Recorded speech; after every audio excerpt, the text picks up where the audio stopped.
नमस्कार दोस्तों, यदि आप भी VMU कोटा ओपन यूनिवर्सिटी से DLIS यानी diploma in library and information science के एग्ज़ाम की तैयारी कर रहे हैं तो अब मैं इसका सेकंड पार्ट लेकर आया हूँ। इससे पहले DLIS 0 first part very short question का पहले ही अपलोड कर दिया गया है। यदि आपने वह नहीं देखा है तो प्ले लिस्ट में जाकर देख लीजिएगा।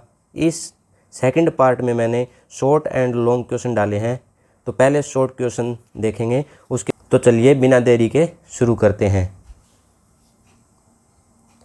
प्रश्न नंबर 1 है, वर्गीकरण के उद्देश्य एवं आवश्यकता की चर्चा कीजिए। तो उत्तर है, पुस्तकालय वर्गीकरण का उद्देश्य ज्ञान को सुव्यवस्थित ढंग से व्यवस्थित करना ताकि पाठकों को आवश्यक पुस्तकें शीघ्रता से प्राप्त हो सके। उद्देश्य क्या थे? विषयों का वैज्ञानिक एवं तार्किक क्रम स्थापित करना, समान विषय की पुस्तकों को एक स्थान पर रखना। 3 नंबर है, पुस्तकें खोजने में समय एवं श्रम की बचत करना। 4 नंबर है, पुस्तकालय प्रबंधन को सरल एवं प्रभावी बनाना। इसके बाद है, ज्ञान के विभिन्न विषयों के पारस्परिक संबंध को स्पष्ट करना। आवश्यकता क्या क्या है? तो पुस्तकालय में पुस्तकों की संख्या निरंतर बढ़ती रहती है, इसलिए उनका व्यवस्थित संगठन आवश्यक है। पाठकों को इच्छित विषय की सामग्री शीघ्र उपलब्ध कराना, पुस्तकों के संरक्षण एवं रखरखाव में सुविधा, नई पुस्तकों को उचित स्थान देना आसान होता है। पुस्तकालय सेवाओं की गुणवत्ता में वृद्धि होती है। इसके बाद निष्कर्ष में डाल देना, वर्गीकरण पुस्तकालय का आधार है जो ज्ञान के व्यवस्थित संगठन तथा सूचना की त्वरित उपलब्धता सुनिश्चित कराता है। प्रश्न नंबर 2 है, कालक्रम में उत्तरता के सिद्धांत को उदाहरण सहित समझाइए। तो उत्तर है, कालक्रम में उत्तरता डॉक्टर SR रंगनाथन द्वारा प्रतिपादित सिद्धांत है। इसके अनुसार जब किसी विषय के 2 या अधिक रूप हो तो समय की दृष्टि से बाद में विकसित या नवीन विषय को प्राथमिकता दी जाती है। अब पॉइंट डालेंगे, यदि भारत का इतिहास 1947 तथा भारत का इतिहास 2025 दोनों उपलब्ध हो तो 2025 का इतिहास बाद का होने के कारण अधिक नवीन माना जाएगा। उसके बाद 2 नंबर पे है, कंप्यूटर तकनीक की तुलना में कृत्रिम बुद्धिमत्ता नवीन विषय है, इसलिए आवश्यकता पड़ने पर नवीन विषय को प्राथमिकता दी जाएगी। प्रश्न नंबर 3 है, द्विबिंदु वर्गीकरण पद्धति में प्रयुक्त विधियों के क्या लाभ है? तो द्विबिंदु वर्गीकरण डॉक्टर S रंगनाथन द्वारा विकसित संश्लेषणात्मक पद्धति है। अब इसके लाभ क्या क्या है? तो जटिल विषयों का भी सही वर्गीकरण संभव है, नए विषयों को आसानी से जोड़ सकते हैं, अत्यंत लचीला एवं बगानी पद्धति का प्रयोग किया गया है, विषयों के बीच संबंध स्पष्ट होते हैं, बहुविषयक विषयों का वर्गीकरण सरल होता है, ज्ञान के विस्तार के साथ संशोधन आसान है, पुस्तकालय की व्यवस्था अधिक व्यवस्थित एवं उपयोगी बनती है। अब ये प्रश्न के जो आंसर है वो आपको 200 वर्ड में लिखने होते हैं। 200 वर्ड का मतलब हो गया 1.5 से 2 पेज, मतलब 1.5 से 2 पेज के अंदर आपको इस प्रश्न का उत्तर लिखना है। प्रश्न नंबर 4 है, विश्लेषणात्मक और संश्लेषणात्मक तथा परिगणनात्मक वर्गीकरण पद्धति को समझाइए। तो उत्तर लिखेंगे, विश्लेषणात्मक एवं संश्लेषणात्मक इस पद्धति में पहले विषय का विश्लेषण किया जाता है, मतलब एनालिसिस किया जाता है, फिर विभिन्न घटकों को जोड़कर सिंथेसिस वर्ग संख्या बनाई जाती है। इसका प्रमुख उदाहरण कौन सा है? कॉलन क्लासिफिकेशन है। ख है, परिगणनात्मक इस पद्धति में अधिकांश विषयों की वर्ग संख्याएं पहले से निर्धारित रहती है, वर्गीकरणकर्ता केवल उपयुक्त संख्या का चयन करता है। इसका प्रमुख उदाहरण DDC है। DDC का मतलब डेवी डेसिमल क्लासिफिकेशन। तो अंतर देखेंगे, विश्लेषणात्मक और संश्लेषणात्मक अधिक लचीला है, परिगणनात्मक सरल है लेकिन कम लचीला है, नई विषय वस्तु के लिए विश्लेषणात्मक पद्धति अधिक उपयुक्त मानी जाती है। प्रश्न नंबर 5 है, कार्ड फॉर्म सूची के गुणों की चर्चा कीजिए। तो कार्ड कैटलॉग है, पुस्तकालय में कार्डों के माध्यम से पुस्तकों की जानकारी देने वाली सूची होती है। तो इसके गुण क्या क्या है? नई प्रविष्टियां आसानी से जोड़ी जा सकती है, त्रुटियों का संशोधन सरल है, वर्णानुक्रम में व्यवस्थित करना आसान है, एक ही पुस्तक की अनेक प्रविष्टियां बनाई जा सकती है। उपयोगकर्ताओं के लिए खोज करना सरल है, टिकाऊ एवं लंबे समय तक उपयोगी है, रख रखाव अपेक्षाकृत आसान है। प्रश्न नंबर 6 है, सहायक प्रविष्टियां निर्मित करने के उद्देश्य एवं कार्य का वर्णन कीजिए। तो इसका उद्देश्य एवं कार्य बताना है। तो सहायक प्रविष्टियां निर्मित करने के उद्देश्य क्या है? पुस्तक को विभिन्न आधारों को से खोजने की सुविधा देना, लेखक, शीर्षक, विषय आदि के माध्यम से पहुंच उपलब्ध कराना, उपयोगकर्ता की खोज प्रक्रिया को सरल बनाना। कार्य क्या क्या है? अतिरिक्त अभिगम प्रदान करना, मुख्य प्रविष्टि का पूरक बनना, विषय एवं सहलेखकों की जानकारी उपलब्ध कराना, पुस्तक खोजने की गति बढ़ाना, सूची की उपयोगिता एवं प्रभावशीलता बढ़ाना। प्रश्न नंबर 7 है, सर्वानुक्रम सूची के दोषों की चर्चा कीजिए। तो दोष क्या क्या है इनके? आकार बहुत बड़ा होता है, एक ही पुस्तक की कई प्रविष्टियां से स्थान अधिक लगता है, रख रखाव में अधिक समय एवं मेहनत ज़्यादा लगती है, संशोधन कठिन होता है और खर्चीला भी होता है, विषयों का तार्किक क्रम स्पष्ट नहीं होता है, बड़े पुस्तकालयों में उपयोग अपेक्षाकृत कठिन हो जाता है। प्रश्न नंबर 8 है, पुस्तकालय सूची, लाइब्रेरी कैटालॉग की उपयोगिता एवं महत्व को समझाइए।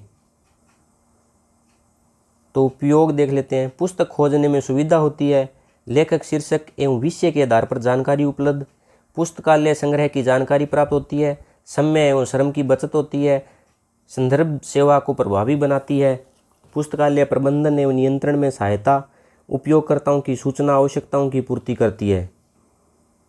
प्रश्न नंबर 9 है, ग्रंथ संदर्भ सूची, बिब्लियोग्राफी एवं पुस्तक सूची, लाइब्रेरी कैटालॉग में अंतर बताना है। तो उत्तर में क्या लिखेंगे? ग्रंथ संदर्भ सूची, बिब्लियोग्राफी, पुस्तक सूची, लाइब्रेरी कैटालॉग किसी विषय या लेखक से संबंधित प्रकाशित ग्रंथों की सूची होती है। किसी पुस्तकालय में उपलब्ध पुस्तकों की सूची होती है। कौन सी? पुस्तकालय सूची। और संदर्भ सूची क्या है? पुस्तकालय में पुस्तकों का होना आवश्यक नहीं है। और लाइब्रेरी कैटालॉग में पुस्तकालय में उपलब्ध सामग्री का विवरण देती है, लेकिन संदर्भ सूची में शोध एवं संदर्भ कार्य में उपयोगी, लाइब्रेरी कैटालॉग में पुस्तक खोजने और प्राप्त करने में उपयोगी, संदर्भ सूची में व्यापक क्षेत्र को कवर करती है, लाइब्रेरी कैटालॉग एक विशेष पुस्तकालय तक सीमित होती है, संदर्भ सूची में स्थान संख्या नहीं होती है, लेकिन पुस्तकालय सूची में स्थान संख्या एवं संग्रह संबंधी जानकारी होती है। प्रश्न नंबर 10 देखेंगे, श्रृंखला प्रक्रिया, चैन प्रोसीजर के गुण बताइए। तो विषय शीर्षकों के निर्माण की सरल विधि है, वर्ग संख्या से सीधे विषय शीर्षक प्राप्त होते हैं, अनुक्रमण में एक रूपता बनी रहती है, समय एवं श्रम की बचत होती है, विशिष्ट से सामान्य विषय तक पहुंचना आसान होता है, उपयोगकर्ता को संबंधित विषयों की जानकारी मिलती है, विषय अनुक्रमण मतलब विषय इंडेक्सिंग को अधिक वैज्ञानिक बनाती है। अच्छे अंकन के गुणों को उल्लेखित कीजिए। पहले नंबर पे है संक्षिप्तता, मतलब अंकन छोटा हो, सिंप्लिसिटी, सरलता, समझने में आसान होती है, फ्लेक्सिबिलिटी, लचीलापन, नए विषय जोड़े जा सकते हैं, एक्सप्रेसिवनेस, अभिव्यक्तिता, विषय संबंध स्पष्ट हो, आतिथ्यशीलता, हॉस्पिटलिटी, विस्तार की क्षमता हो, स्मरणीयता, मेमोरेबिलिटी, याद रखने में सरल हो, मिश्रितता, मिक्स्ड नोटेशन, आवश्यकता अनुसार अंक एवं अक्षरों का प्रयोग हो। प्रश्न नंबर 12 है, ग्रंथ निर्देशित प्रविष्टि, बुक इंडेक्स एंट्री के विभिन्न अनुच्छेद बताइए। तो नंबर 1 है हेडिंग सेक्शन, मुख्य शीर्षक, डिस्क्रिप्टिव सेक्शन, लेखक, शीर्षक और संस्करण आदि, इम्प्रिंट सेक्शन, प्रकाशक, स्थान एवं वर्ष, फिजिकल डिस्क्रिप्शन, पृष्ठ संख्या और चित्र आदि, सीरीज नोट के अंदर यदि पुस्तक किसी श्रृंखला का भाग हो, और नोट्स सेक्शन, अतिरिक्त जानकारी और मानक संख्या अनुच्छेद ISBN आदि। लेखक सूची, ऑथर कैटालॉग से आप क्या समझते हैं और इसके गुण स्पष्ट करने हैं। तो गुण क्या है इसके? लेखक की सभी रचनाएं एक स्थान पर मिलती है, पुस्तक खोजने में सुविधा होती है, सरल एवं उपयोगकर्ता अनुकूल होती है, प्रसिद्ध लेखकों के कार्यों का अध्ययन आसान होता है, संदर्भ सेवा में उपयोगी होती है, और शोधार्थियों के लिए लाभदायक होती है। एशियाई कॉमन आइसोलेट्स की उदाहरण सहित चर्चा कीजिए। तो उदाहरण देख लेते हैं। ग्रंथ सूची, बिब्लियोग्राफी, शब्दकोश, डिक्शनरी, विश्वकोश, इंसाइक्लोपीडिया, मानचित्र, एटलस, निर्देशिका, डायरेक्टरी और पत्रिका, पीरियोडिकल। नेक्स्ट, 5 मूलभूत श्रेणियाँ कौन कौन सी है समझाइए। तो डॉक्टर SR रंगनाथन ने कॉलन क्लासिफिकेशन में विषय विश्लेषण के लिए 5 मूलभूत श्रेणियाँ बताई है। कौन कौन सी है? PMEST। P से बनता है पर्सनैलिटी, व्यक्तित्व, विषय का मुख्य केंद्र या प्रमुख तत्व। M से है मैटर, पदार्थ, वह सामग्री जिससे विषय संबंधित हो। एनर्जी, क्रिया, कार्य, प्रक्रिया या गतिविधि। स्पेस, स्थान, भौगोलिक क्षेत्र या स्थान। T से है टाइम, काल, समय या अवधि। प्रश्न नंबर 17 है। 16 नंबर प्रश्न इसलिए नहीं करवाया क्योंकि वो रिपीट हो गया है। 17 नंबर प्रश्न है विषय विधि, सब्जेक्ट मेथड एवं भौगोलिक विधि, जियोग्राफिकल मेथड पर टिप्पणी लिखिए। तो उत्तर लिखेंगे विषय विधि, सब्जेक्ट मेथड, हेडिंग डाल लेंगे। इस विधि में पुस्तकों को उनके विषय के आधार पर व्यवस्थित किया जाता है। लाभ क्या क्या है? तो समान विषय की पुस्तकें एक साथ रहती है, विषय खोजने में सुविधा होती है, शोध कार्य में उपयोगी होती है। 2 नंबर है भूगोलिक विधि, जियोग्राफिकल मेथड।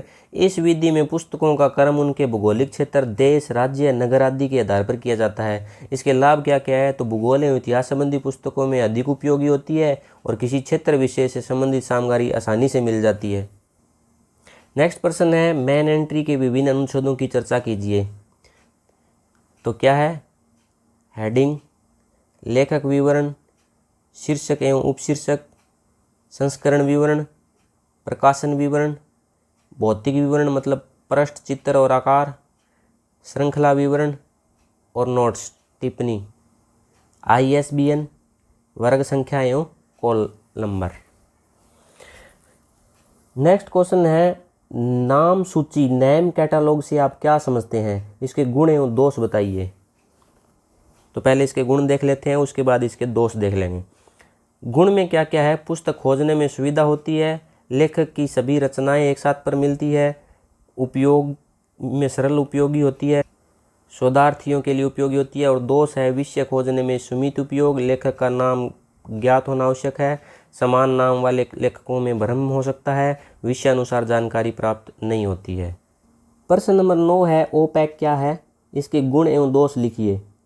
तो ओपैक का फुल फॉर्म है ऑनलाइन पब्लिक एक्सेस कैटालॉग। पुस्तकालय की ऑनलाइन सूची है जिसके माध्यम से उपयोगकर्ता कंप्यूटर या इंटरनेट द्वारा पुस्तकालय की सामग्री खोज सकता है। इसके गुण क्या है? तेज एवं सरल खोज, मतलब 24 घंटा उपलब्ध रहती है, लेखक, शीर्षक, विषय, ISBN आदि से खोज संभव है, पुस्तक की उपलब्धता तुरंत पता चलती है और समय एवं श्रम की बचत होती है। इसके दोष क्या क्या है? कंप्यूटर एवं इंटरनेट पर निर्भर है, तकनीकी खराबी से सेवा बाधित हो सकती है, उपयोग के लिए बुनियादी कंप्यूटर ज्ञान आवश्यक है और स्थापन एवं रखरखाव पर अधिक खर्च होता है।